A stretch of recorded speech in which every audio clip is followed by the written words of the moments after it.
యాత్ర కీర్తన యాత్ర. పాత నిబంధన భక్తులకేమో ఒక యాత్ర ఉంది, వారి మతపరంగా ఆచారబద్ధంగా. అదేమిటంటే ఇశ్రాయేలు దేశంలో ఉన్నటువంటి సమస్త ప్రజలు సంవత్సరమునకు ఒక పర్యాయం యెరూషలేమునకు వెళ్తారు. యెరూషలేము దేవాలయానికి వెళ్తారు. యెరూషలేము 7 కొండల మీద కట్టబడినటువంటి పట్టణం అది. అక్కడ దేవుని యొక్క ఆలయం ఉంది. 7 సంపూర్ణ సంఖ్య, దేవుని అంకె. ఆ యెరూషలేములో ఉన్న దేవుని యొక్క ఆలయానికి పరిసర ప్రాంత ఇశ్రాయేల్ దేశ పరిసర ప్రాంతంలో ఉన్న గ్రామాలు పట్టణాలు, ఆ ప్రదేశాల్లో ఉన్నటువంటి భక్త బృందమంతా, భక్తులైనటువంటి ప్రజలందరూ అక్కడికి వెళ్ళి అక్కడ పండుగను ఆచరిస్తారు. కొన్ని దినాలు ఆచరిస్తారు. వీళ్ళు బళ్ళ మీదో గుర్రాల మీదో, కొందరైతే కొద్దిగా తెగువ కదా, పట్టుదల, అదొక భక్తి. అది మూఢభక్తి అండి, ఏ భక్తి అనుకోండి. కొందరు కాలినడకన వెళ్ళిపోతారు. ఎందుకంటే భక్తి అనేది ఒక వ్యక్తిలో ఉన్నప్పుడు వాళ్ళు దేన్ని పట్టించుకోరు. డబ్బులు అయిపోతాయని పట్టించుకోరు, అలసిపోతామని పట్టించుకోరు, అనారోగ్యం కలిగిద్దని పట్టించుకోరు, ఏమవుతుందని ఏం పట్టించుకోరు. నిజభక్తులు, శ్రేష్ఠ భక్తులు నా దేవుని దగ్గరికి నేను వెళ్ళాలి, ఆయన సన్నిధిలో నేను కనిపించాలి, నా మొక్కుబళ్ళు చెల్లించాలి, నేను ఆయనకు స్తుతియాగము చేయాలి. ఇది కొంతమంది సాకులు చెప్తుంటారు.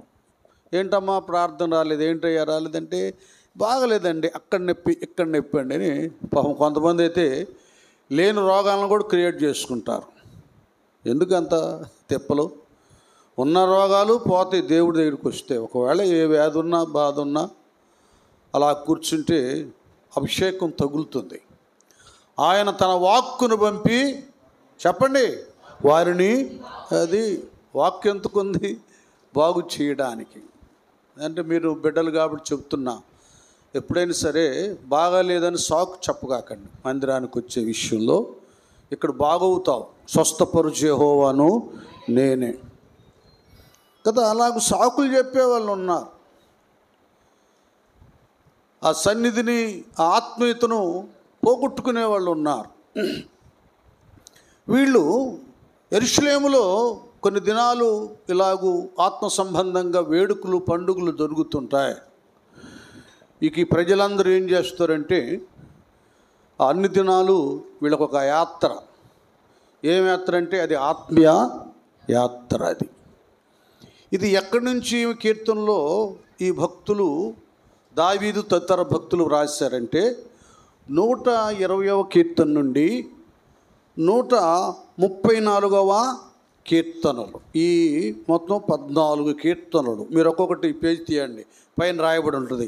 120లో యాత్ర కీర్తన కదా నాన్న, 121లో యాత్ర కీర్తన, 122లో, 123లో, అట్లాగా 134 కీర్తనల వరకు యాత్ర కీర్తన అని వ్రాయబడి ఉంటుంది.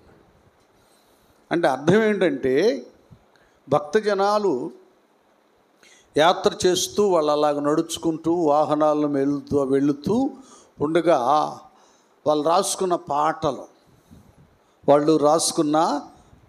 అవి. మీరు వాక్యంలో అన్ని వివరాలు, విధానాలు నేర్చుకోవాలి. ఎందుకంటే కొంతమంది కీర్తనలు చెబుతున్నారు, సువార్త చెబుతున్నారు. బైబిల్లో ఎన్ని పుస్తకాలు ఉన్నాయో తెలుసుకోవాలి, మిగతా అన్నీ తెలుసుకోవాలి. మరి మీ సేవకురాలు, మీకు ఇచ్చిన దైవ సేవకురాలు, ఆమె టీచర్, బైబిల్ టీచర్. మేము బైబిల్ కాలేజ్ పెట్టినప్పుడు వారు 2 సబ్జెక్టులు చెప్తా ఉన్నారు. అలాగే ఆది కాండం నుంచి ప్రకటన గ్రంథం వరకు బైబిల్ చరిత్ర అంతా కూడా ఆమె తెలుసుకుంది. ఒకప్పుడు మా స్టూడెంట్ శిష్యురాలు, ఇప్పుడు ఆమె గురువు అయిపోయింది చాలామందికి. మీరు ఉపయోగించుకోండి. ఆమెలో ఉన్నటువంటి ఆత్మ ఐశ్వర్యాన్ని మీరు కూడా అది ఆస్వాదించండి. అది తెలుసుకొని బైబిల్ జ్ఞానం సంపాదించుకోండి. అది అవసరం. ఈ అతి తెలివి, ఈ లోక సంబంధమైన తెలివి కంటే పరిశుద్ధ గ్రంథంలో ఉన్నటువంటి వాక్య జ్ఞానం అనేటటువంటిది జీవన విధానాలను ఎంతో మేలుకరంగా, దీవెనకరంగా మలుస్తుంది. కనుక వారి సేవకురాల దగ్గర ఉన్నటువంటి ఆ మెటీరియల్ మీరు కూడా పొందుకుంటానికి ఆతృత పడండి. వాళ్ళు యొక్క యాత్రలో పాటలు వస్తూ ఉండే వాళ్ళకి కొన్ని ఆలోచనలు, వాటిని పాటలుగా రాసుకొని పాడుకుంటూ వెళ్ళేవారు. ఎందుకంటే ఒక కవి అన్నట్లుగా ఆడుతూ పాడుతూ పని చేస్తుంటే అలుపు సులుపు అనేటటువంటి అది కేవలం లోక సంబంధమైన, సీమా సంబంధమైన రచన అనుభవం మాత్రమే కాదండి. కొన్ని మనం అంగీకరించాలి. అవి ఏ పాటలైనా ఏవైనా సరే అవి మనం ఒప్పుకొనక తప్పదు. దైవ గ్రంథంలో విషయాలు అందులో యాడ్ అవుతుంటాయి కదా. ఎందుకు కొలస్సీలో కానీ, ఎఫెసీ పత్రికలో కానీ సంగీతంతో, ఆత్మ సంబంధమైన పద్యములతో ఒకరినొకరు హెచ్చరించుకోండి, బలపరుచుకోండి అంటారు. ఎందుకు పాటలు పాడేది మందిరంలో అంటే నీరసం, అనాలోచనలు, ఏదో ఆ కష్టం కలిగింది, ఈ కష్టం కలిగిందని దుఃఖ సంబంధమైనటువంటి ఈ ఆలోచనలు రాకుండా అవన్నీ కొట్టివేయబట్టడానికి యేసు నామ గానాలు మనం పాడతాం, చప్పట్లు కొడతాం గట్టిగా, స్తోత్రం. ఆ పాటల ద్వారా మన అంతరంగంలో ఉన్నటువంటి మానసిక ఒత్తిడి, దిగులు, చింత, విచారం అంతా పారిపోయి మన హృదయంలో పరిశుద్ధాత్మ ఆనందం కలుగుతుంది. పాటలు అందుకే పాటలు పాడాలి, అవి ఉజ్జీవం. సంగీతం అనేది ఎలాగంటే మన హోటల్లో టిఫిన్ చేయడానికి కూర్చున్న ఒక హోటల్లో పాట పెట్టాడు అనుకోండి, తెలియని రీతిగానే ఈ చెయ్యట్ట ఆడిద్ది, తాళం పడేది, కాలిట్ట అంటది. సంగీతానికి మన అంతరంగానికి, శరీరానికి బంధం ఉంది. అక్కడ పాట రావటం ఏంది, ఇక్కడ కొట్టడం ఏంది కదా, ఇదొక స్పర్శ. అది ఆధ్యాత్మిక విధానంలో కూడా యేసునామ గానములు, ఈ సంగీతం భక్తుల్లో ఒక ఆనందాన్ని, ఉజ్జీవాన్ని కలుగా చేస్తుంది. వారు ఎలాగూ తమ యొక్క యాత్రలో చక్కటి యెహోవా నామ గానాలు ఆలపిస్తూ వాళ్ళు ముందుకు సాగిపోతూ ఉన్నారో, ఏమండి, ఎర్ర సముద్రం దాటిన తర్వాత అంతే చేశారు కదా. ప్రవక్తని అయినటువంటి మోషే గారి యొక్క అక్కయ్య గారు మిరియం గారు ఇక కంజరు చేతబట్టుకొని, వాయిద్యాలు అందరూ చేతబట్టుకొని పాటలు పాడుకుంటూ దేవుడు మమ్మల్ని విమోచించాడు, ఆయన నామ గానాన్ని చేస్తామని సీయోను పాటల పుస్తకంలో ఉంటుంది, హెబ్రోనులో. యెహోవాను గానము చేసెదము ఏకముగా రక్షకుడాయని ఆయన అడెదము, ఆయనను కీర్తించెదము, ఆయనే దేవుడు మనకు, యెహోవాను గానము. హల్లెలూయా. ఇలాగూ ఆ పాటలు పాడుకుంటూ విమోచించబడి ఎర్ర సముద్రాన్ని దాటినటువంటి ప్రజలు చక్కటిగా మహిమగానములతో, ఉజ్జీవగానములతో వారి యాత్రను వాగ్దాన దేశం వైపు వారిలాగా ముందుకు కొనసాగించారు.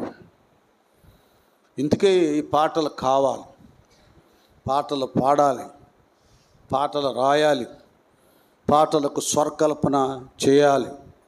మనం పాడటమే కాదు, అందరి చేత పాడించాలి. ఎందుకు కొన్ని పాటలు మరుగైపోతున్నాయి అంటే, వాళ్ళు వరకు ఏదో ఆలోచన వచ్చినప్పుడు, ఆ తలంపు వచ్చినప్పుడు ఆవేశం వచ్చినప్పుడు పాడతారు, ఇక మానేస్తారు, ఇక వాళ్ళు కూడా పాడరు. అలా కాదు. పాట మనం పాడటమే కాదు కానీ మరి కుటుంబానికి నేర్పించాలి, సంఘానికి నేర్పించాలి. అందరు కలిసి పాడినప్పుడు కదా ఒక క్లౌడ్, ఒక సమూహము, వారి యొక్క స్వరమంతా కూడా గంభీరంగా ఉంటుంది, అక్కడ గొప్పగా ఉంటుంది. మరొక అద్భుతమైన విషయం ఏంటంటే దేవదూతలు కూడా ఈ భూలోకంలో దేవుని యొక్క భక్తుల యొక్క పాటలను వినడానికి, సంగీతాన్ని వినడానికి వాళ్ళు చాలా ఇష్టపడతారు. ఎందుకు ఇష్టపడతారంటే వాళ్ళు కూడా అందులో మ్యూజిక్ డైరెక్టర్లు ఉన్నారు, అందరూ ప్రతి గానాలు చేస్తూ ఉంటారు. యెహోవా పరిశుద్ధుడు పరిశుద్ధుడని చెప్పాలి మీరే. ప్రతి గానములు చెయ్యి దూతగణాలు అంటారు. వాళ్ళందరూ సింగర్స్, అందరూ కూడా సంగీతం అంటే ఇష్టమైన వారు. ఆ సంగీతంతో దేవాది దేవుడు సృష్టికర్త యెహోవా దేవుని ఆరాధించేవారు, సేవించేవారు, ఆయన సంతృప్తి పరిచేవారు, ఆనందింపజేసేవారు. చప్పట్లు కూడా దాని దేవుని స్తోత్రాలు. కనుక ఈ పాటల ద్వారా కొన్ని ప్రయోజనాలు, ఉపకారాలు ఉంటాయి. యాత్ర చేసేవాళ్ళు చేయకుండా వెళ్ళేవాళ్ళు చక్కగా ఏదో వెళ్ళిపోవాలి కదా, అన్ని మైళ్ళు దూరం ప్రయాణం చేయాలి. కొంతమంది 50, కొంతమంది 100 కిలోమీటర్ల దూరం వెళ్ళాలి యెరూషలేముకి. వాళ్ళు వెళ్ళొచ్చు కదా, ఇటు నడక లేక వాహనాల మీద వెళ్ళడం. ఆ తర్వాత మళ్ళీ పాడటం ఏంటండి కదా, మళ్ళీ రొప్పి వస్తుంది, ఆయాసం వస్తుంది, అదొక బాధ కదా, ఇదంతా ఏంటి అనుకోవచ్చు. ఇక దేవుని దగ్గరికి, ఆయన సన్నిధికి వెళ్ళడానికి ఇక ఆరంభించినప్పుడు అలుపని, సొలుపని, చెమటని ఏమి పట్టవు. ఇంకంతే, నేను నా దేవుడు ఆనందంగా వెళ్ళిపోవాలి. పాటలతో ఇక వెళ్ళిపోతూ ఉన్నారు. పాటలు అక్కడే రాస్తున్నారు, పాడుతున్నారు, వాయిద్యాలు వాయిస్తున్నారు, వెళ్ళిపోతున్నారు. ఈ సంగీతంలో, ఈ పాటల్లో అది ఎన్ని కిలోమీటర్ల దూరమో, ఎంత ప్రయాసమో, ఎంత కష్టమో, ఎంత ఖర్చో, అస్సలు వీటి గురించి ధ్యాసే ఆలోచన లేదు. ఈ పాటలు వాళ్ళని ముందుకి నడిపిస్తున్నాయి. ఈ పాటలు వాళ్ళల్లో సత్తువును, శక్తిని కలుగా చేస్తున్నాయి. ఎంత గొప్ప ప్రభావం ఉంది ఈ పాటల్లో. మన వ్యక్తిత్వానికి ఒక బలాన్ని, ఆదరణను, ప్రోత్సాహాన్ని కలిగిస్తాయి యేసునామ గానములు, పాటలు. ఏమండి, ఇక వెనక చూడక, వెనకంజ వేయక, వెనుతిరగక ముందుకి సాగి పోతాం. ఆగిపోయేది లేదు. ఈ పాటల వలన వెళ్ళిపోతాం. నేను చెప్తున్నాను, ప్రతి విశ్వాస, ప్రతి దేవుని బిడ్డ ప్రార్థనలో, ఆలయంలో, ఆరాధనలో స్తుతి పాటలు, ఆరాధన పాటలు పాడటం మాత్రమే కాకుండా సహోదరులు, హౌస్ వైఫ్స్ అయితే ఇంట్లోనే ఇంటి పనులు, వంట పనులు చేసుకునే వాళ్ళైతే మీరు మీ ఇంటి పనులు చేసుకునేటప్పుడు స్తుతి గానాలు ఆలపించండి, పాడుకుంటూ పని చేయండి. స్తోత్రం, చప్పట్లు కొడదాం. పాడుకుంటూ పని చేయండి. నేను ఎందుకు చెప్తున్నానంటే, నువ్వు పాడుకుంటూ పని చేయకపోతే నీ సమస్యలన్నీ జ్ఞాపకానికి వస్తాయి. ఏంటి, బియ్యం అయిపోయినాయి, పప్పు అయిపోయింది, అది అయిపోయింది, ఇది అయిపోయింది, వాళ్ళకి డబ్బులు ఇవ్వాలి, వీళ్ళకి డబ్బులు ఇవ్వాలి, అది ఇవ్వాలి, ఇది ఇవ్వాలని ఇవన్నీ జ్ఞాపకానికి వస్తాయి. నువ్వు పాట అలాగ పాడుతూ దేవుని స్తుతిస్తూ నీ పనులు చేసుకుంటూ ఉండగా ఈ పాట అది మర్చిపోయేటట్టుగా, ఆ సమస్యను, ఇబ్బందిని మర్చిపోయేటట్టుగా చేయడం మాత్రమే కాకుండా నీకు ఆ గడియలో ఏది అవసరమో, మానుదినాహారము నేడు మాకు దయచేయము, తన ప్రియులు నిద్రిస్తుండగా ఆయన వారికి ఇచ్చుచున్నాడు. గద్దే, నువ్వు అట్లా పని చేస్తూనే ఉంటావు. స్టవ్ మీద టీ ప్రిపేర్ చేస్తావు, లేకపోతే టిఫిన్ ప్రిపేర్ చేస్తావు, హౌస్ క్లీన్ చేస్తుంటావు. కేకేస్తారు మీ యజమానుడి పేరుతో, ఆ పేరు పెట్టి, ఏంటన్నయ్య ఇంకా లెగలేదన్నయ్య అంటే, ఇదిగమ్మా ఇది ఇవ్వాలి అని ఇచ్చేస్తారు. ఆ దినపు అవసరం ఆ గడిలోని తీర్చబడుతుంది. నమ్మితే చప్పట కొట్టండి, ఇది వాస్తవం. ఇది ప్రవచనం, వాక్య ప్రవచనం. ఎందుకు నీరసంగా ఉండాలి? ఎందుకు విచారించాలి? నువ్వు అనాలోచనలతో దుఃఖంతో నీ సమస్యలను ఎదురుపెట్టుకొని నువ్వు పని చేస్తూ ఉంటే బాత్రూంలో వేయవలసిన పెనాయిలు టీ బౌల్లో వేసేస్తావు. అలాగైపోద్ది. ఉప్పు వేయవలసింది కారం వేస్తావు, లేకపోతే షుగర్ వేస్తావు. షుగర్ వేయవలసింది ఉప్పు వేస్తావు. కాబట్టి పాటలో ఇందులో చాలా ఉన్నతమైనటువంటి సమస్యకు పరిష్కారం, ఉజ్జీవం, ఆనందం ఉంటుంది. కనుక భక్తులు వ్యక్తిగతంగా కూడా మనం వెళ్ళేటప్పుడు ప్రయాణంలో బ్రదర్స్ పాటలు పాడుకుంటూ స్తుతులు చెల్లించుకుంటూ వెళ్ళాలి.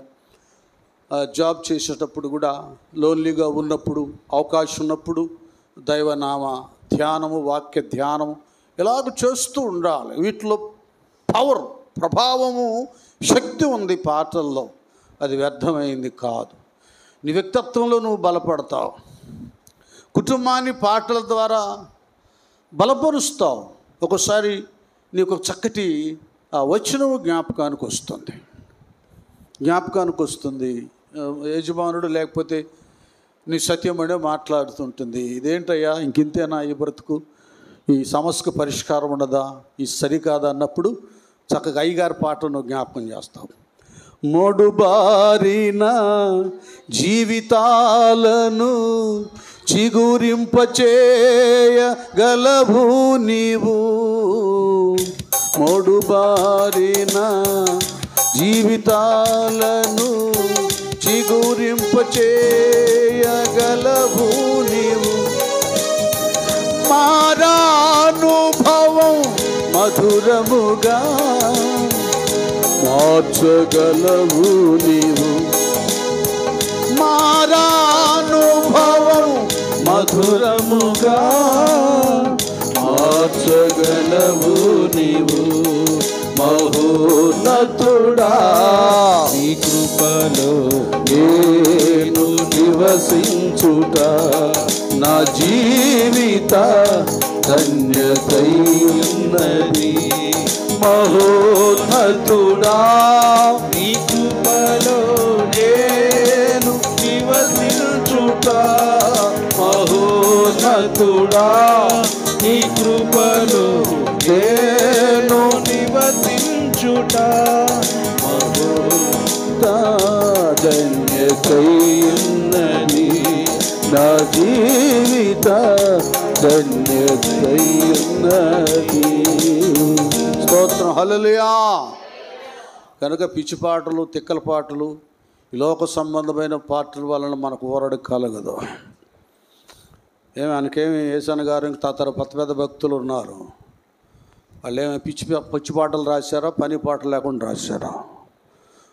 దేవుడు తన భక్తుడు బలపడి అనేక భక్తులను బలపరచడానికి ఒక భక్తుల్లో నుండి, దావీదులో నుండి ఎలాగూ కదా 23వ కీర్తన ఎప్పటి కీర్తన, ఎన్ని వేల సంవత్సరాల క్రితం ఆత్మావేశంతో, అనుభవంతో దావీదు గారు రాశాడు. ఇప్పటికి కూడా దాన్ని బేస్ చేసుకొని మేమందరం పాటలు రాస్తున్నాం. నేను కూడా ఒక పాట రాస్తే దాని మీద పాడలే. ఇలా కొన్ని చాలా, దానివల్ల మనం ఎంత ఊరట పొందుకుంటున్నాం, నెమ్మది పొందుకుంటున్నాం.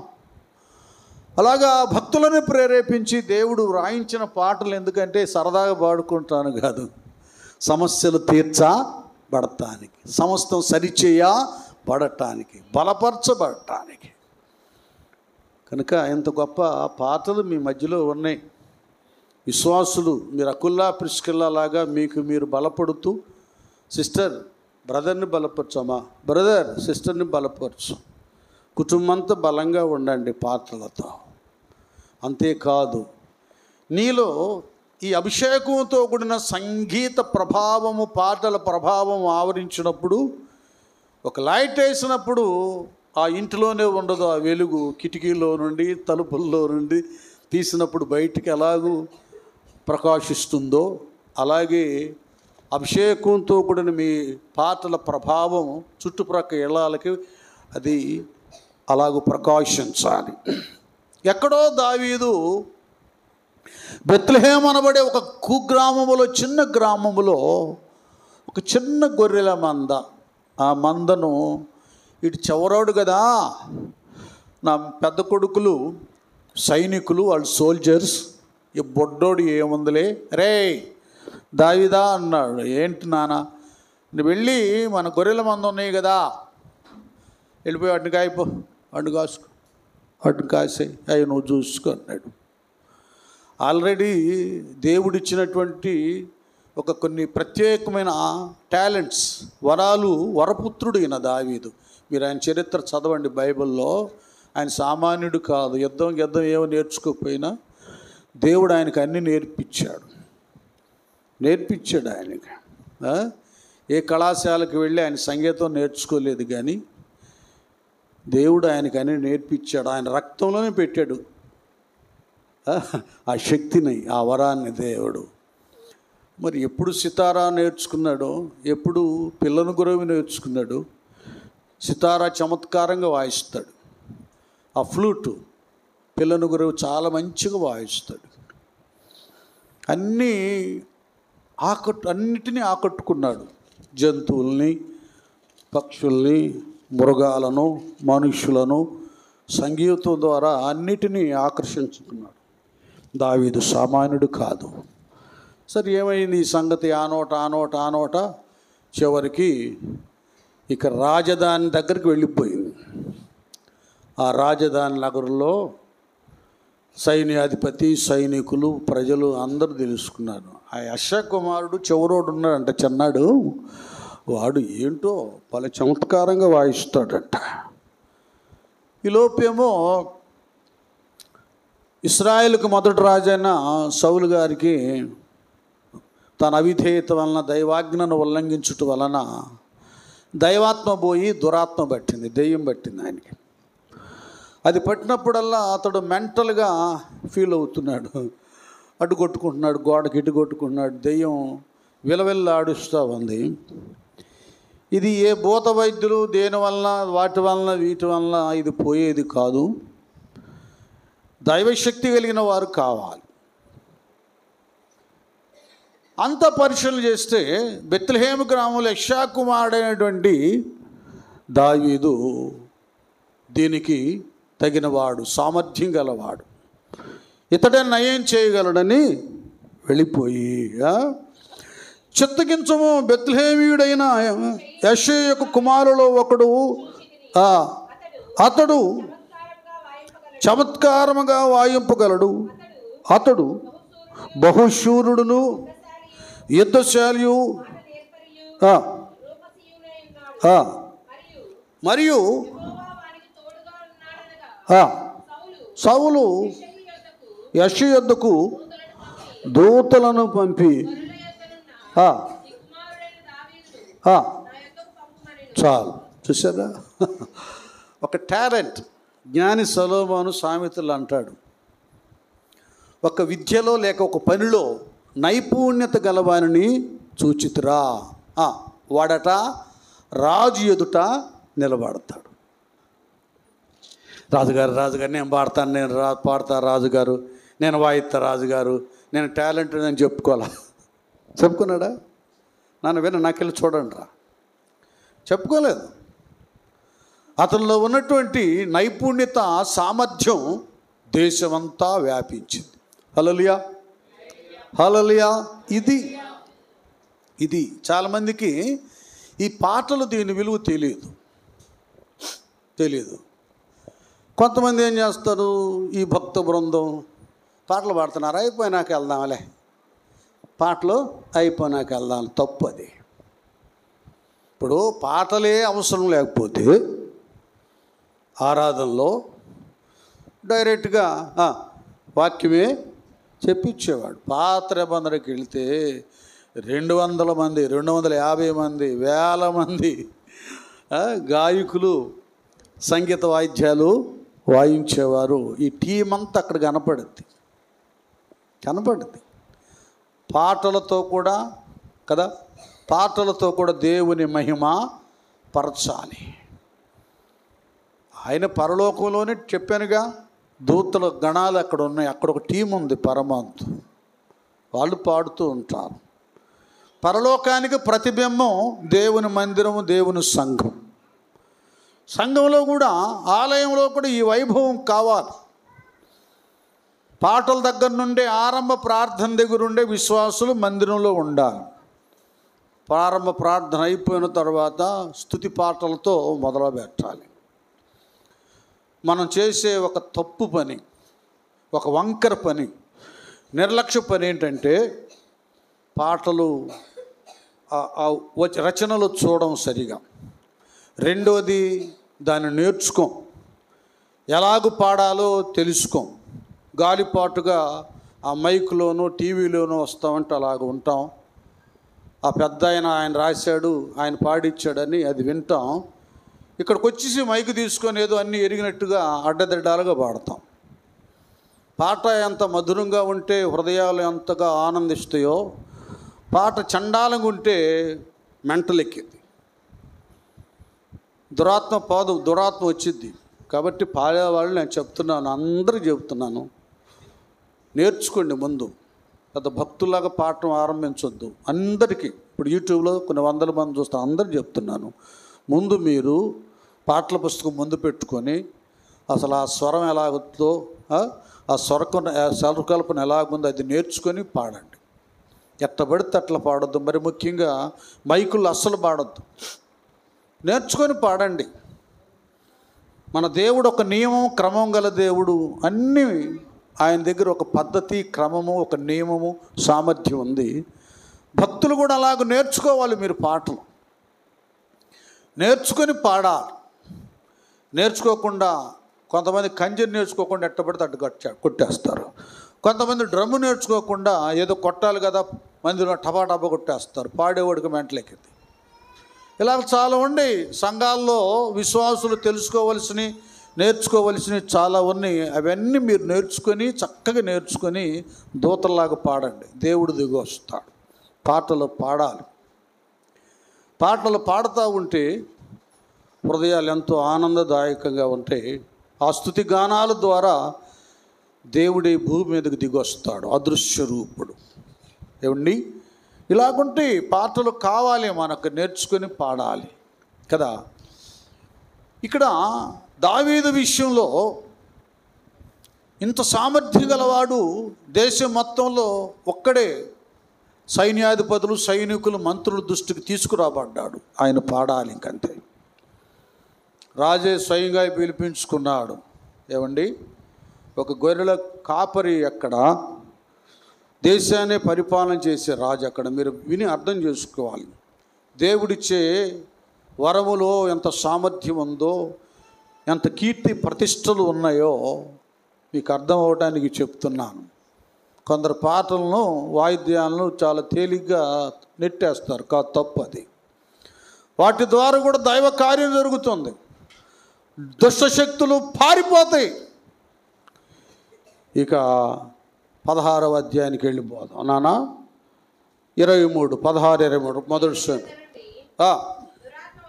దురాత్మ వచ్చి సౌలును పట్టినప్పుడల్లా దావీదు సితారా చేత పట్టుకొని వాయింపగా దురాత్మ అతనిని విడిచిపోయెను. అతడు సేద తీరి. దేవుని స్తోత్రం, హల్లెలూయా. చూసారా, ఇక్కడ ఒక వాయిద్యం సితార వాయిస్తుంటేనే రాజైన సౌలుకు దురాత్మ దెయ్యం పట్టినప్పుడు దావీదు భక్తుడు ఆ సితార వాయించినప్పుడు అద్భుతం ఏంటంటే దురాత్మ సౌలును విడిచిపోయింది. సౌలు గారు సేద తీరి బాగైపోయాడు, నెమ్మది పొందుకున్నాడు. హల్లెలూయా. ఇది పాటలు. ఇలాగుండాలి మన పాటలు, మన వాద్యం వాయించినప్పుడు. అంతేగాని వినే వాళ్ళకి, పక్కన వాళ్ళకి మెంటల్ ఎక్కించేటట్టుగా ఉండకూడదు. దీనికి కూడా ఒక నియమం ఉంది. పాటల్లో ఇంత ఉన్నతమైనటువంటి ఉద్యోగం ఉంది నాన్న, మీకు తెలియదు కాదుగా. పౌలు శీలను తీసుకెళ్ళి ఎక్కడ వేశారు? చెరసాల్లో వేశారు. అక్కడ వాళ్ళు ఏం చేస్తున్నారు? ఆ పాటలతో అది ప్రార్థన చేస్తున్నారు. కీర్తనలతో ఏం చేస్తున్నారు? పాటలు పాడుతున్నారు. అక్కడ ఉన్న ఖైదీలందరూ వింటున్నారు ఆ పాటలను. వింటూ ఉండగానే వాళ్ళ మార్పు కలిగింది. వారి బంధకాలు, ఆ సంఖ్యలు ఊడిపోయినా కూడా వారు పారిపోలేదు. వాళ్ళకి అక్కడ పాటల్లో ఉన్న సారం గ్రహించగలిగారు. అందులో మనిషికి మార్పు కావాలి. హంతకులు, నేరాలు ఘోరాలు చేసేవారు ఈ లోకంలో చట్ట ప్రకారము శిక్షను అనుభవిస్తారు. రేపు ఈ లోకాన్ని విడిచిపెట్టిన తర్వాత నరకాన్ని అనుభవిస్తారు. కనుక ఇక్కడ శిక్ష, పైన నరకం, రెండింటి నుండి తప్పించుకోవాలంటే ప్రతి వ్యక్తి దైవాత్మ కలిగి, దైవ మనస్సు కలిగి ఉండాలి. ఆ మనసు రావాలంటే ప్రతి ఒక్కరూ మారు మనసు పొందాలి. గట్టిగా చప్పట్లు కొడదాం. మారు మనసు పొందాలి. పాటలో ఈ సారం వారికి వినబడింది. ఆ సంఖ్యలు ఊడిపోయినా కూడా వాళ్ళు వెళ్ళిపోలేదు. వద్దులేరా, ఇక మారిపోదాం, మనం మారిపోదాం, ఇక ఈ నేరాల ఘోరాలు ఏమీ చేయొద్దు. ఈ పాటల ద్వారా దేవుడు మనతో మాట్లాడారు, కానీ వాళ్ళు మారు మనసు పొందారు కాబట్టి పారిపోలేదు. ఆ పాటలు వాళ్ళ హృదయాలని, చెరసాల నాయకుడు హృదయాన్ని కదిలించి ఆ రాత్రి వేళ చెరసాల నాయకుడు తన ఇంటి వాళ్ళు కూడా బాప్తీసం పొంది రక్షించబడ్డారు. పాటల్లో ఇంత ప్రభావము, శక్తి ఉంది. నేను ఒక పర్యాయం మీకు చెప్పుంటాను. మరి జాన్ సాల్మన్ పాస్టర్ గారు, ఆయన ఆ యవన ప్రాయముల సేవలో ముందుకెళ్తున్న గడియలు అవి. కారంపూడి అనేటువంటి ఊరు వెళ్తున్నాం. ఆర్టీసీ బస్సులు, ఎర్ర బస్సులు, వీళ్ళందరూ కంజీర్లు ఉన్నాయి, డ్రమ్ములు ఉన్నాయి, పాటలు పాడుతూ ఉన్నారు. కండక్టర్ టికెట్లు ఇస్తూ ఉన్నాడు. ఆయనలో చీకటి శక్తి ఉంది, ఎప్పటి నుంచి ఉందో దురాత్మ. అంట పడిపోయాడు. బస్సు ఆపారు, బస్సు పడిపోయాడు. ఆయన ఇంక చెప్పాను, సైగ చేశాను, ఎవరు పాడగాకండి, ఆ ప్రభావం వస్తుంది. ఎవరిలో చీకటి ఉంటుందో అది బయటికి వస్తుంది. అరే బాబు, కండక్టర్ కాబట్టి సరిపోయింది, అదే డ్రైవర్ అయితే అయిపోయాడు. ఇట్లా కొంటే కొన్ని కదా. నేను ఒక పర్యాయం కూడా చెప్పాను. అమెరికా, ఇంగ్లాండ్ ఆ దేశాల్లో పైలట్కి ఇంటర్వ్యూ ఎప్పుడు వాళ్ళతో మాట్లాడతారంట. ఆర్ యూ బిలీవర్, విశ్వాసి అంటే, విశ్వాసం బ్రదర్, నేను ప్రేయర్కి వెళ్తాను, రక్షించబడ్డానంటే, దీనికి నువ్వు వద్దులే బ్రదర్ అని. ఏంటి మంచి క్యారెక్టర్గా ఎందుకు వద్దంటే, రేపు మీ ప్రభు వస్తాడు, లేఖనంలో ఉంది కదా, ఆర్భాటంతో ప్రధాన దూత శబ్దంతో ఆయన వచ్చినప్పుడు నువ్వు కూడా వెళ్ళిపోతావు, విమానం ఏమైపోద్ది కదా. కొన్నిలాగున దైవభక్తులు వారికి ఇచ్చినటువంటి పాటలు, వాయిద్యాలు వాయించేటటువంటి ఆ వరం చాలా ఉన్నతమైంది. వాటిలో అభిషేకం ఉంటుంది. నేను చిన్నాడిని, ఎందుకంటే ఎప్పుడో 11-12 సంవత్సరాల నుంచే దేవుడు, భక్తి, దేవుని పాటలు, మాటలు అంటే చాలా ఇష్టం నాకు. కూటం జరుగుతుంటే ముందు కూర్చొని వినేవాడిని, రాసుకునేవాడిని. పాటలంటే చాలా ఇష్టం నాకు, నేర్చుకునేవాడిని, వినేవాడిని. నటరాజన్ మొదలయ్యారని కేరళ బ్రాహ్మణ్ అనమాట. ఆయన రక్షించబడి అకాడమీ అని తగిలించుకొని వాయించేది ఉంటుంది. అది వాయిస్తూ పాటలు పాడేవాడు. ఆ పాటలు మన యేసన్న గారు కూడా చాలా పాడాడు. సర్వకృపానిధి అగుప్రభు అని ఇలా పాటలు కొన్ని ఉన్నాయి. ఆ పాటలన్నీ వారియే. ఆయన చెన్నై ఎక్స్ప్రెస్ ఇంక వెళ్ళబోతూ ఉంది. అందరు చూశారు, అన్న మొదలవారి అన్న వస్తారని. ఒకసారి అందరు కిందకి అన్న రండి అని ఆయన కిందకు వచ్చాడు. ట్రైన్లో నుంచి పోయి కిందకు వచ్చేసి అక్కడ న్యాయించానని ఆయన అకాడని వాయిస్తూ పాడుతున్నాడు. ఏ మైకు ఏది లేదు, జనాలు గుంపులు కూడారు.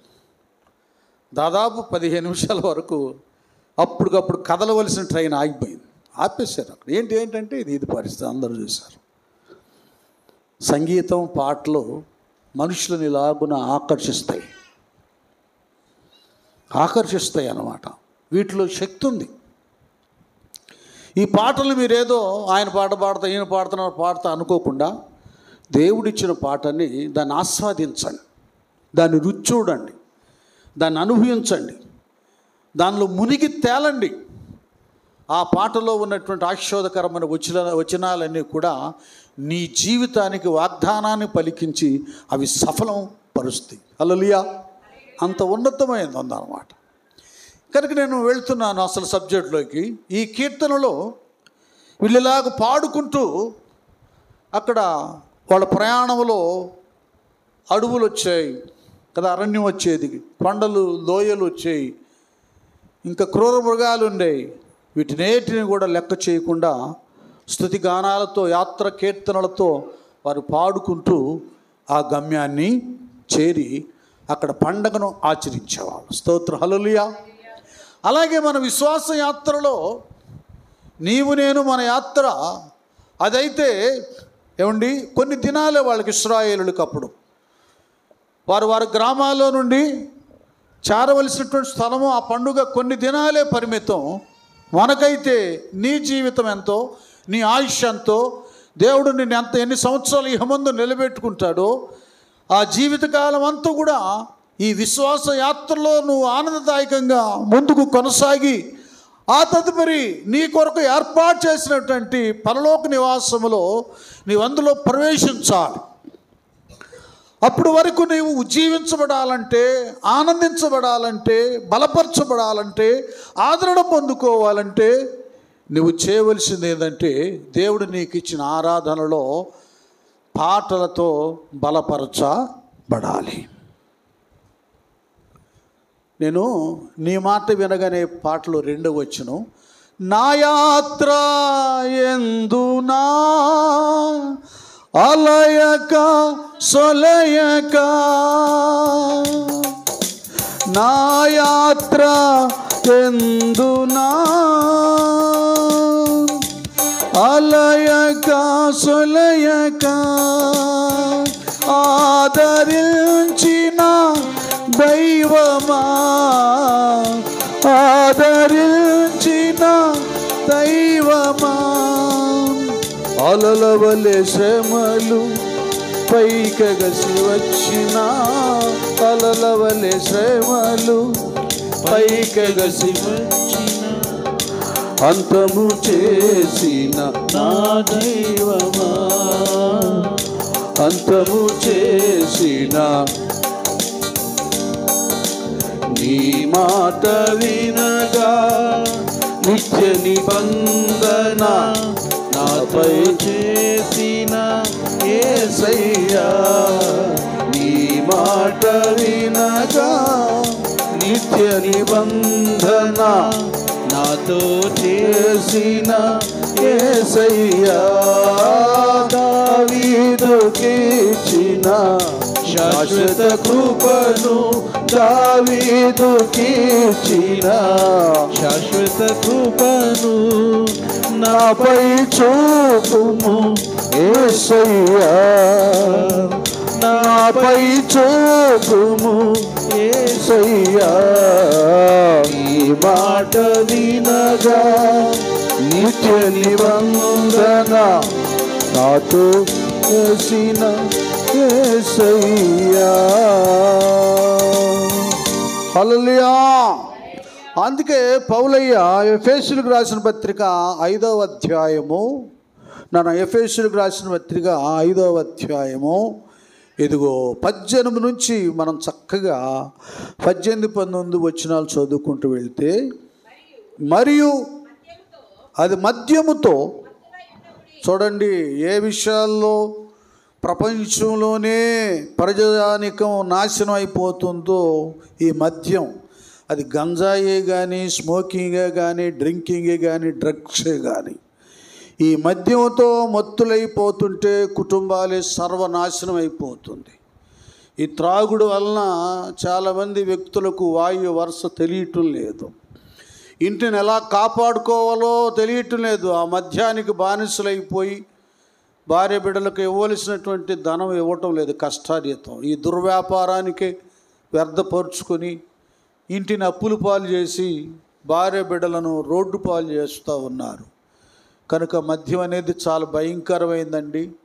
రేట్లు తగ్గించినా ఎక్కించినా, ఏ క్వాలిటీ ఏదైనా, ఎంత మంచి క్వాలిటీ అయినా, మొత్తం ఎక్కిచ్చేది ఏదైనా తుదకది నాశనానికే దారి తీస్తుంది, కుటుంబాలని పతనం చేస్తుంది. సాధ్యమైనంత వరకు ఆ మత్తు పదార్థాలు తినడం, త్రాగడం మానేయండి. అది నీ శరీరానికి హాని, నీ భార్య బిడ్డలకు నష్టాన్ని, నాశనాన్ని కలుగు చేస్తుంది. దేవుని గ్రంథం అదే చెబుతుంది. సువార్త అంటే అదే, యేసయ్య వాక్యం అంటే అదే. బాగా తాగండిరా, తందనాలాడండి అని చెప్పదు, ఇక క్లియర్గా చెబుతున్నారు. ఏమంటున్నారు నాన్న? మాది మద్యముతో మత్తులయుండొకటి, దానిలో ఏముందంట? అందులో దుర్వ్యాపారం ఉంది, అందులో సర్వం నాశనం చేసేస్తుంది అన్నమాట. మంచి వ్యాపారం కాదు, అది దుర్వ్యాపారం. కొన్ని దేశాల్లో దీన్ని పూర్తిగా నిషేధించారు. ప్రభుత్వం నిషేధించకపోయినా కొన్ని గ్రామాల్లో భలే మంచి కట్టుబాట్లు ఉంటాయి. ఎవడు కూడా మన గ్రామంలో తాగుబోతుడు ఉండకూడదు, ఇక్కడ ఈ సారాయి కొట్లు ఉండకూడదు, ఏ కొట్లు ఉండకూడదని అక్కడ పెద్దలు, సర్పంచ్లు, అక్కడ ప్రెసిడెంట్లు దాన్ని నిషేధిస్తారు. ఎవడైనా తాగి వచ్చినా కూడా వాడికి జరిమానా వేస్తారు. భలే మంచి నియమాలు అంటే కొన్ని గ్రామాల్లో తాగనివ్వరు, వెలేస్తారు, శిక్షేస్తారు, జరిమానా వేస్తారు, పెనాల్టీ కట్టాలి. అలాంటి గ్రామాలు బాగుపడతాయండి. భార్యలు ప్రశాంతంగా ఉంటారు, పిల్లలు మంచి చదవరులు అవుతారు. తాగుడు మానుకోవాలండి, అది నీకు మంచిది కాదు. దానివలన ఇప్పుడు చాలా అప్పులు పాలయ్యావు. అప్పులో నీ ఇంటి చుట్టూ తిరుగుతున్నాడు, నువ్వేమో తాగి ఎక్కడో దాక్కుంటున్నావు. నీ భార్య బిడ్డలేమో ఇక్కడ ఏడుస్తున్నారు, అవమానపరచబడుతున్నారు. ఒక్కసారి అలాంటి ఉండరు మన గ్రామంలో. ఉంటే మీకు మీరే పరీక్షలు చేసుకోండి బ్రదర్, దానివల్ల నీకేం ప్రయోజనం ఉందో. దేవుడు అదే చెబుతున్నాడు, అయ్యా మద్యానికి మత్తులై ఉండొద్దు, దానిలో దుర్వ్యాపారం ఉంది, అది నాశనం చేస్తుంది, దాన్ని దూరం చేసుకోవాలి. అయితే ఏమంటున్నాడు, అదే దైవాత్మపూర్ణులై ఉండండి. దైవాత్మ అనబడేటటువంటిది ఎప్పుడు మనకు అనుగ్రహించబడుతుందంటే దేవుని దగ్గరికి వచ్చినప్పుడు కదా. అటు ఇటు తిరుగుతూ ఉంటే దెయ్యాలు పడతాయి, రాత్రుల్లో తిరుగుతూ ఉంటారు, ఏదో ఒక భూతం ఆవరిస్తుంది. దేవుని ఆలయానికి, దేవుని సంధికి వెళ్తే దేవుని ఆత్మ మనలను ఆవరిస్తుంది. ఇక్కడ ఆత్మపూర్ణులయునుడి. తర్వాత ఏమంటున్నాడు, అదే ఇది చెప్పేస్తున్నాడు సంఘ బిడ్డలు. ఒకరినొకడు కీర్తనలతోనూ సంగీతములతోనూ ఆత్మ సంబంధమైన పాటలతోనూ హెచ్చరించుచు మీ హృదయములలో ప్రభువును గూర్చి పాడుచు కీర్తించుచు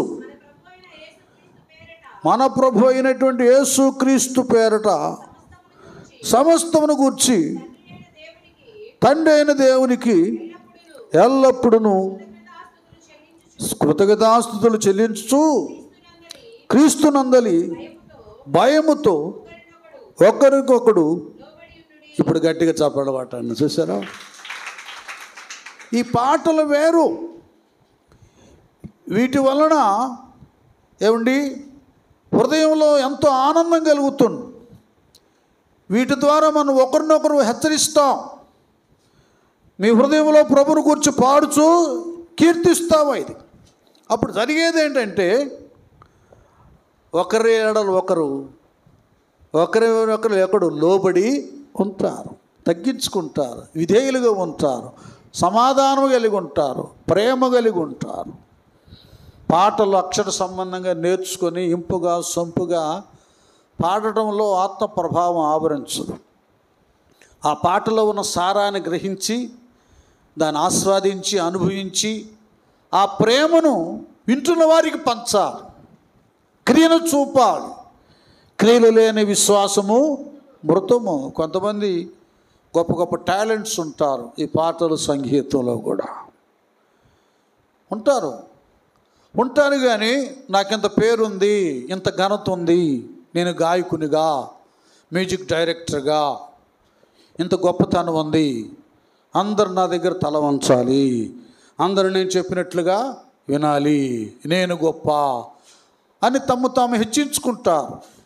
ఒకవేళ అది సినీ రంగంలో ఈ ఫీల్డ్లో తగునేమో, కానీ సినీ ఫీల్డ్లో కూడా అలాంటి వాళ్ళు చిన్నగా నెట్టివేయబడే వాళ్ళని మనం ఎంతమందినో యూట్యూబ్లో చెప్పినప్పుడు, న్యూస్లో చెప్పినప్పుడు మన సన్నివేశాలు చూస్తున్నా. వారు ఏమైపోయారు. కొంతమందికి టాలెంట్ ఉంటుంది కానీ దాంతోపాటు ఏదో ఒక దుర్వ్యసనం ఉంటుంది.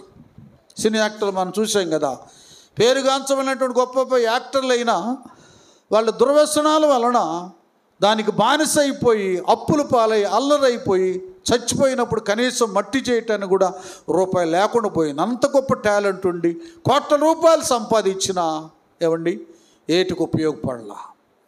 టాలెంట్ ఉంటుంది, లోకస్తులకు ఉంటుంది, ఆత్మీయులకు ఉంటుంది. లోకస్తులైనా ఆత్మీయులైనా గర్విస్తే నాశనానికి ముందు గర్వం నడుస్తుంది. గర్విస్తే అన్నిటినీ పోగొట్టుకుంటారు.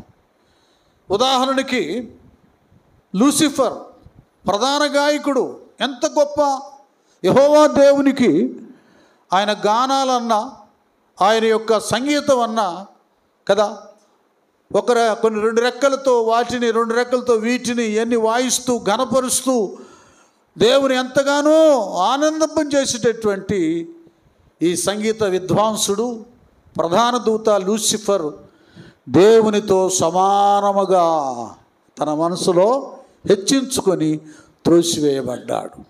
ఏనా త్రోసివేయబడ్డాడు. కనుక దేవుడు మనకు ఒక వరం ఇచ్చినప్పుడు ఇక్కడ అన్నట్లుగా ఎంత చక్కగా అంటాడండి, ఒకరికొకడు లోబడి ఉండుడి. క్రీస్తు బిడ్డలుగా ఒక వరం ఉన్నప్పుడు లోబడి ఉండటంలో ఎంతో ఆనందం. అది పోగొట్టుకున్నాడు. చాలామంది అతిశయించి వాటిని పోగొట్టుకున్నారు. నువ్వు దేవుని బట్టి మనం అతిశయించాలి, కానీ ఏదైనా వరం ఉంటే నాకు ఇది ఉంది, నాకు మంచి పేరుందని అతిశయం పనికి రాదు. కనుక ఈ విధంగా ఈ సంగీత విధానం పాటల్లో ఇశ్రాయేలీయులు యాత్ర కీర్తనలో యెరూషలేము ఆలయానికి ఆనందంగా వెళుతూ ఉండేవారు. మన జీవిత కాలం అంతా కూడా స్తుతి గానాలు పాడుతూ ఒకరినొకరు బలపరుచుకుంటూ ఆదరించుకుంటూ వాక్యాధారంగా ముందుకు మనం వెళ్ళిపోవాలి. ఇది మనకు కావాలి విశ్వాస జీవితంలో. ఈ 121వ కీర్తనలో కొన్ని సంగతులు ఆయన ప్రస్తావిస్తున్నాడు. ఈ 5 నిమిషాల్లో ఈ కొద్ది మాటలు చెప్పి ఇక నేను ప్రార్థన చేస్తాను. ఇందులో 121లో ఈ యొక్క కీర్తనకారుడు చెప్పేది ఏంటంటే, ఒకటి కొండల తట్టు అంటున్నాడు. ఏంటంటారా? కొండల తట్టు కనులెచ్చున్నాను. కొండలంటే అధికారులు, ఉన్నతులు, గొప్పవారు. వాడికేరా బాబు, నీకేరా నాయన, పెద్ద కొండే నీకు అండగా ఉందంటారు. ఒక అధికారి, ఒక రాజకీయవేత్త, ఒక ధనవంతుడు వాళ్ళకి తెలిసినప్పుడు. ఏమండి, అది కొండల తట్టు. ఇక్కడ ఈ భక్తుడు అంటున్నాడు, నాకు సహాయము ఎక్కడి నుండి వచ్చును. కనుక ఈ లోకంలో అధికారులు, హోదా కలిగిన వారు, ధనవంతులు ఉన్నా కూడా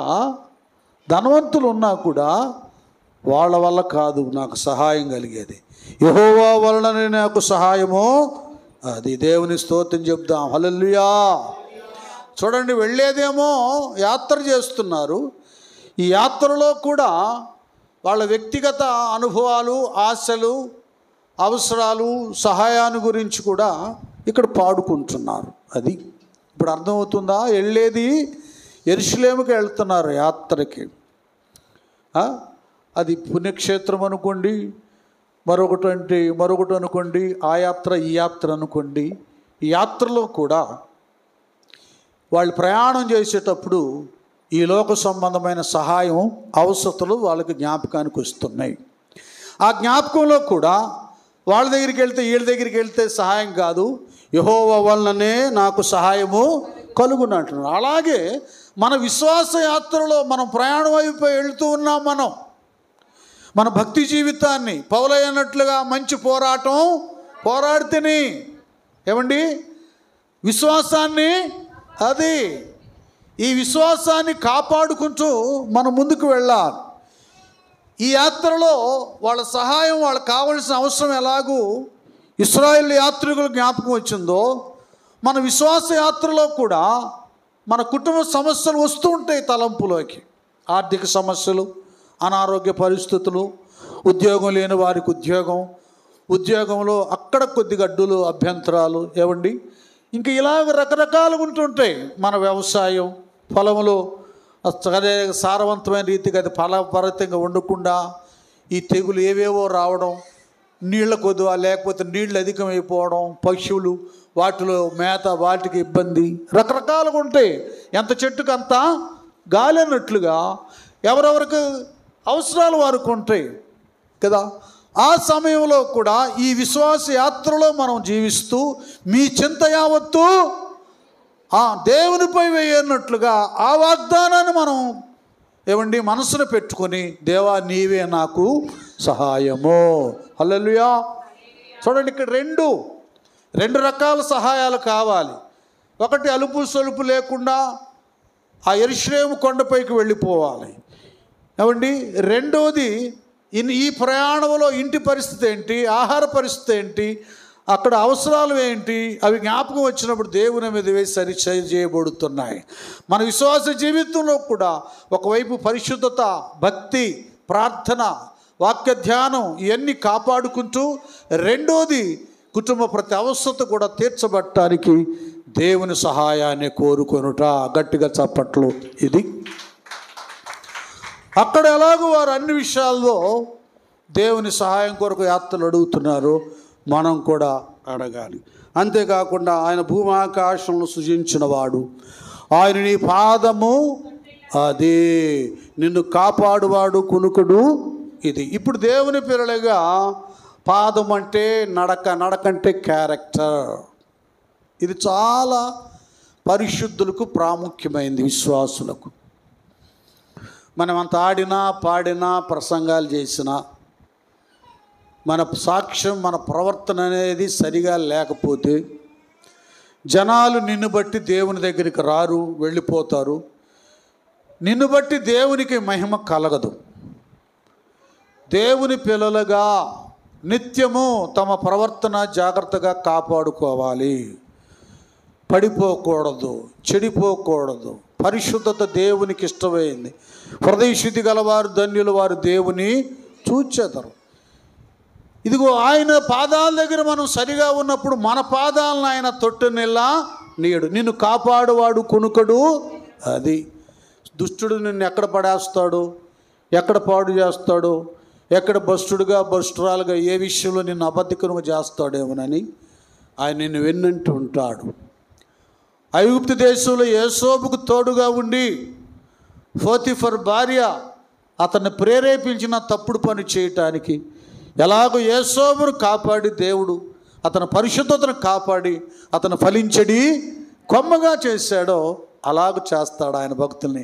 గట్టిగా చప్పట్లు కొడదాం, దేవుని స్తోత్రాలు. కనుక ఇశ్రాయేలును కాపాడువాడు కునుకుడు యెహోవాయే నిన్ను అది. కనుక అన్ని విషయాల్లో ఆయన ఆత్మీయతలో మనల్ని కాపాడుతాడు. అలాగే భౌతికంగా ఏ లోటు లేకుండా ఆయన మనల్ని కాపాడుతాడు. నీ కుడి ప్రక్కను యెహోవా నీకు నీడగా ఉండును. పగలు ఎండ దెబ్బైన నీకు తగలదు, రాత్రి వెన్ని దెబ్బలైన నీకు తగలదు. ఏ అపాయము రాకుండా యెహోవా నిన్ను కాపాడు. ఆయన నీ ప్రాణమును కాపాడును. ఇది మొదలుకొని నిరంతరము నీ రాకపోకలి యందు యెహోవా నిన్ను కాపాడును. గట్టిగా చప్పట్లు కొడదాం, దేవుని స్తోత్రాలు. ఇది ఇలాగున ఆయన ఉన్నతమైన వాగ్దానం 121వ కీర్తనలో మన సంఘానికి ఆయన అనుగ్రహించాడు. ఏ విషయంలో మీరు భయపడొద్దు, ముందుకు వెళ్ళిపోండి. ఎందుకంటే ఒక చక్కటి విషయం ఉంది. చూడండి, 28వ కీర్తనలో ఆదికాండ 28వ అధ్యాయంలో యాకోబు ఆయనకు ఒక దర్శనం కలిగింది. ఆ దర్శనంలో నిచ్చెన కనబడింది. ఆయన దేవుడిని ఎలాగా వేడుకుంటున్నాడు చూడండి. 2 రిఫరెన్స్లు, నా టైం ఇంకా అయిపోద్ది. ఆదికాండ 28వ అధ్యాయం 19 నుంచి చదవండి. అతడు ఆ స్థలమునకు బేతేలను పేరు పెట్టెను. అయితే మొదట ఆ ఊరి పేరు లూజు. అప్పుడు యాకోబు చూడండి, నేను తిరిగి నా తండ్రి ఇంటికి క్షేమముగా వచ్చినట్లు అదే దేవుడు నాకు తోడై ఉండి నేను వెళ్ళుచునే మార్గములో నన్ను కాపాడి ఆహారమును ధరించుకొనుటకు వస్త్రములను నాకు దయచేసిన ఎడల యెహోవా నాకు దేవుడై ఉండును. మరియు స్తంభముగా నేను నిలిపిన ఈ రాయి దేవుని మందిర మగును. మరియు నీవు నాకు ఇచ్చిన యావత్తులో 10వ వంతు నిశ్చయముగా నీకు చెల్లించదునని. చాలు, గట్టిగా చప్పట్లు కొడదాం, దేవుని స్తోత్రాలు. ఇక్కడ తన రాకపోకల్లో దేవుడు తోడుగా ఉండేటట్లుగా ఒక దర్శనం యాకోబు కలిగితే దేవుడి దగ్గర ప్రార్థన చేసుకుంటున్నాడు, మొక్కుకుంటున్నాడు. అయ్యా, నేను పద్మనారామం వెళుతున్నాను, నువ్వు నాకు తోడయ్యుండి నాకు తినడానికి తిండి, ధరించడానికి వస్త్రం, సమస్తాన్ని నువ్వు నాకు అనుగ్రహిస్తే మళ్ళీ నేను నా తండ్రి ఇంటికి క్షేమముగా వస్తే ఈ రాయిగా నిలబెట్టిన స్థలంలో మందిరాన్ని కట్టిస్తాను, నువ్వు నాకు ఇచ్చిన దాంట్లో 10వ వంతు నీకు ఇస్తానని మొక్కుకున్నాడు. తన ప్రయాణంలో దేవుడు కావాలి, ఆయన తోడు సహాయం కావాలని మొక్కుకొనగా, అలాగనే ఒంటరిగా కర్ర పట్టుకొని యాకోబు వెళ్ళాడు పద్మనారాముకి. ఆయన తిరిగి వచ్చేటప్పుడు భార్యలు, పిల్లలు, గొర్రె మేక మందలు, దాసీలతో ఒక పరివారముతో తిరిగా వాగ్దాన దేశానికి వచ్చాడు. గట్టిగా చప్పట్లు కొడదాం. దేవుడు తన రాకపోకల్లో యాకోబుకు తోడుగా ఉన్నాడు. అది మన నిత్య ప్రయాణంలో నీవు నాకు తోడుగా ఉండాలి ప్రభువా, నా సమస్త యాత్రలో నీవు నాకు సహాయకుడిగా ఉంటేనే తప్ప నేను ముందుకు అడుగు వేయలేనని విజ్ఞాపన చేయటం మనం మానకూడదు, నిత్యము చేయాలి. యోసేపు విషయంలో కూడా ఐగుప్తులో అతడు ఉన్నప్పుడు ఆదికాండం 39వ అధ్యాయము 2-3 వచనాల్లో యెహోవా యోసేపునకు తోడయ్యుండెను గనుక అతడు వర్ధిల్లుచు తన యజమానుడకు ఆ ఐగుప్తుని ఇంట ఉండెను. యెహోవా అతనికి తోడయ్యుండెననియు అతడు చేసినదంతయు అతని చేతిలో యెహోవా సఫలము చేసిననియు అతడు యజమానుడు చూచినప్పుడు యోసేపు మీద అతనికి కటాక్షము కలిగెను. చూసారా? గట్టిగా చప్పట్లు కొట్టండి. ఇలాగ యాకోబు యోసేపులకి రాకపోకల్లో తోడుగా ఉన్న దేవుడు మనకు తోడై ఉంటాడు. యాకోబు ఒక్కడిగా వెళ్ళిన వాడును ఒక పరివారంగా దీవించిన దేవుడు మన జీవిత కాలములో తోడుగా ఉండి శూన్యస్థితిలో ఉన్నదాన్ని గంభీరంగా చేస్తాడు కదా. ద్వితీయోపదేశకాండంలో అంటాడు, మీరు చదవని అవసరం లేదు, 28లో మీరు లోపలికి వెళ్ళినప్పుడు దీవించబడతారు కదా, వెలుపటికి వెళ్ళినప్పుడు దీవించబడతారు, లోపలికి వచ్చినప్పుడు దీవించబడతారు. అంటే మన రాకపోకలలో మనం దీవించబడుతున్నామంటే అర్థం ఏంటంటే దీవెనకు మూలమైన దేవుడు మనకు తోడుగా ఉన్నాడు గనుక, ఇమ్మానుయేలు మనతో ఉన్నాడు గనుక అన్ని విషయాల్లో ఎబెనేజరే ఆయన సహాయకుడిగానే ఉంటాడు. అది ఒక వాగ్దానంతో కూడినటువంటిది. దేవుడు కీర్తనలో నుండి దేవుడు మీతో మాట్లాడుతున్నారు. ఏ విషయంలో మీరు డిస్టర్బ్ అవ్వద్దు. మీ రాకపోకలేదు మీ సమస్తంలో, మీ వ్యవసాయంలో, మీ వ్యాపారంలో, మీ ఉద్యోగాలలో, మీ కుటుంబ వ్యవస్థలో ఆయన సహాయకుడిగా ఉన్నాడు. చివరిగా అందరితో అంటాడు, మత్తయి సువార్త 28వ అధ్యాయము 20వ వచనం ప్రార్థన చేసుకుందాం. 28-20 మత్తయి. ఇక అందరికి సంఘం అంతటికి ఉన్నతమైన ప్రామిస్, వాగ్దానం ఇది అన్నాను. 28వ అధ్యాయము మత్తయి సువార్త 20వ వచనం, 28-20 మత్తయి. నేను 20 చివరి వచనం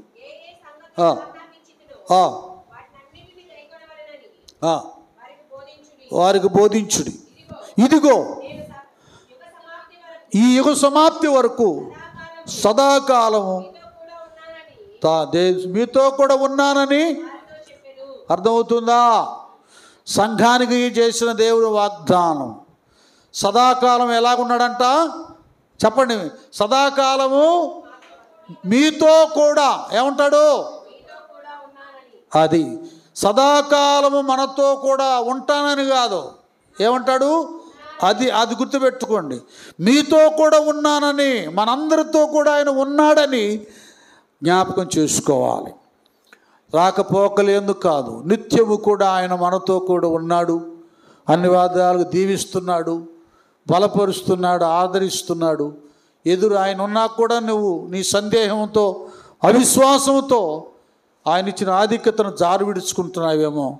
అలాంటి అల్ప విశ్వాసము, బలహీనపరిచే సందేహ విశ్వాసాన్ని త్రోసివేసి, నా దేవుడు నా పక్షాన ఉన్నాడు, నా రాకపోకలు యందు తోడుగా ఉన్నాడు, నాకు అన్ని విషయాల్లో సమృద్ధి ఇస్తాడని ధైర్యంతో విశ్వాసంతో ముందుకు వెళదాం. దైవాశీర్వాదాలన్నీ సొంతం చేసుకుందాం. అట్టి భాగ్యాన్ని దేవుడు మనందరికీ అనుగ్రహించునుగాక. తల్ల